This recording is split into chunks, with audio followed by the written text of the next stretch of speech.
रामराम मंडळी. तर आम्ही आलो आहे सध्या दादर स्टेशनला आणि दादरवरनं आम्ही जाणार आहोत लोणावळ्याला आईकविरीच्या दर्शनाला.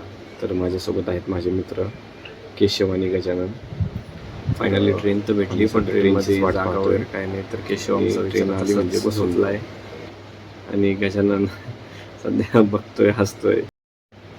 लोणावळ्यात उतरून आम्ही निघालोय सध्या कारल्याला. तर इथून रिक्षाने 20-20 रुपये आमचं जे तिकीट झालं आहे. बघून घ्या, नेमकंच उतरलो आहे आम्ही कारला फाट्याला. आणि कारला फाट्यावरून आता ही बघा आईकविरीच्या जी कमान आहे ती दिसते आपल्याला. आणि ह्या कमानीतून आता नाश्त्याला बसलो. या सर्वांनी नाश्त्याला मिसळ पाव. तर हळूहळू आता इथून पुढे आम्ही निघालो आहे पायी पायी. तर 1 ते 1.5 किलोमीटरचं अंतर आहे जे आपल्याला डोंगराच्या पायथ्याशी नेऊन सोडतं. तर बघून घ्या, हा इथला परिसर आहे आणि इथले जे मार्केट वगैरे जे दुकाने आहेत जिथून आपण प्रसाद वगैरे घेऊ शकतो. आणि वरती पण सुद्धा प्रसाद वगैरे आपल्याला भेटतात. आईकविरीचे फोटोज वगैरे सर्व इथे भेटतील आपल्याला. आणि हे हेरगाव येथील पायथ्याचं जे मंदिर आहे आईकविरीचं, तर इथे पण आपलं आईचं दर्शन होतं आणि वरती सुद्धा. तर ही पहिली पायरीची आपण इथून सुरुवात करतोय आता डोंगर चढायला. आणि हळूहळू आता आपण सर्वजण वरती चाललो. तर गड खूप सुंदर आहे आणि चालताना आनंदही तसाच होतो. गड चढताना थोडाफार थकवासुद्धा जाणवतो, पण जेव्हा आपण आईच्या दर्शनाला जातो ना तेव्हा खरोखरच कुठेतरी हा थकवा अलगदपणे आपला निघून जातो आणि न थकता माणूस हळूहळू का होईना वरती चढत जातो. तर हे इथलं मार्केट आणि वरतीसुद्धा स्टॉल वगैरे आहेत जेणेकरून आपण पाणी वगैरे घेऊ शकतो. आपण बघा नेमकं चालू आहे वरती. आणि वरती आपल्याला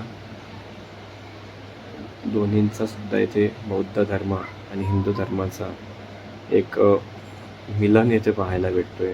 तर आईकविरीचं मंदिरसुद्धा इथे दिसतंय.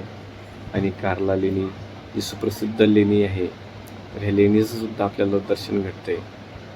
आणि बघून घ्या, हा कारला लेणीचा परिसर अशा प्रकारे पूर्ण आपल्याला दिसतो या व्हिडिओमधून. बघून घ्या, ही वरतून असं पूर्ण लेणी आम्ही कव्हर केली. थोडासा प्रयत्न केला दाखवायचा.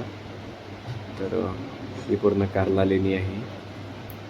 आणि जर आपण पुढं जातोय तर पुढं अशोक स्तंभ जे म्हणता येईल, मंदिराच्या अगदी शेजारीच आपल्याला अशोक स्तंभसुद्धा पाहायला भेटतं हे. आणि खरंच मी बोलतो ना, दोन्ही धर्मांचा इथे एक प्रकारे चांगला असा समाजाला जाणारा संदेश की बाबा एकोपा, एक मिलन इथे पाहायला भेटतोय दोन्ही समाजांचा.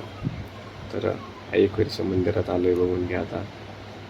आणि व्हिडिओ अलाउड नाही तरी व्हिडिओ काढला आहे मी. तर आईकविरीचं थोडंसंच आपल्याला दर्शनाचा भाग इथे कॅप्चर करता आला आहे, कारण मोबाईल अलाउड नसल्यामुळे लगेच फोन ठेवावा लागला आहे.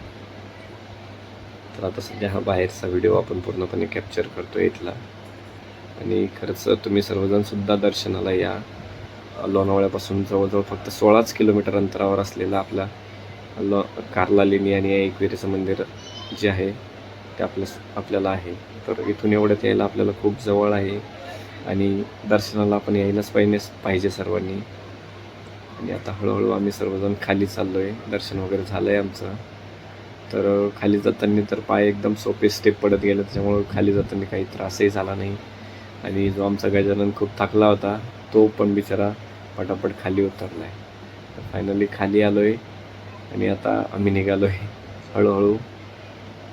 तर बघून घ्या, मित्राची कार पण आली होती आम्हाला घेण्यासाठी. तर यासाठी केशवनी खूप चांगलं हे केलं आणि केशवचे मित्र आलेत आम्हाला घ्यायला. तर अशा प्रकारे आईकविरीचे दर्शन आमचं झाले. रामराम मंडळी.